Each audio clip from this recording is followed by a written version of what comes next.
ایک بادشاہ تھا، وہ پھولوں کی سیج پہ سویا کرتا تھا، خادمہ اس کے لیے پھولوں کی سیج بچھایا کرتی تھی۔ مدت گزر گئی، پھولوں کی سیج پہ سونے کا عادی تھا۔ ایک دن خادمہ نے سوچا، لونڈی نے سوچا، روزانہ بادشاہ اس سیج پہ سوتا ہے، پتہ نہیں کیا لطف ہوگا۔ کمر سیدھی کرنے کے لیے، اس سیج کا لطف اٹھانے کے لیے وہ بھی لیٹ گئی۔ سیج تیار کرنے کے بعد ایک لمحے کے لیے کمر سیدھی کی تو سارے دن کی تھکی ہوئی تھی، آنکھ لگ گئی۔ بادشاہ وقت پر اپنے حجلہ میں داخل ہوا، اپنے اس خاص کمرے میں داخل ہوا تو ایک لونڈی کو پھولوں کی سیج پہ سویا ہوا دیکھا تو غیرت سے جل بن کے کباب ہو گیا۔ ایک لونڈی کی یہ اوقات کہ بادشاہ کی سیج پہ سوئے۔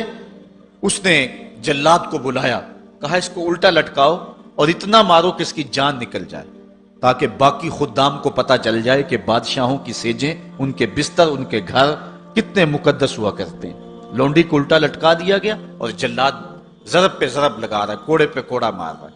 وہ چیختی ہے، روتی ہے، بچا لو مجھے، میری جان نکل رہی ہے۔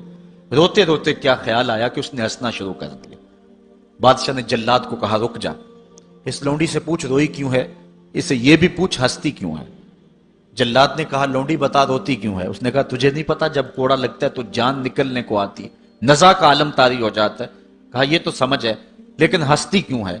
کہا ہنسی مجھے اس بات سے آئی ہے کہ چند لمحوں کے لیے سوئی ہوں، اتنی تکلیف کاٹ رہی ہوں، سوچا جو عمر بھر ہو گئی سوتے ہوئے جس کو، اس کا کیا بنے گا؟ جس کی زندگی بیت گئی اس سیج پہ سوتے ہوئے، اس کا کیا بنے گا؟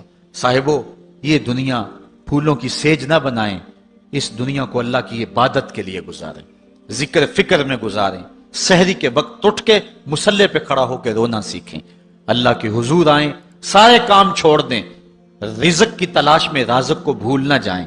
تم سمجھتے ہو دکان بند کر کے چلے گئے تو شاید میری آج کی سیل کم ہوگی۔ سیل دینے والا، رزق دینے والا، رزق کے دروازے کھولنے والا وہ رب ہے۔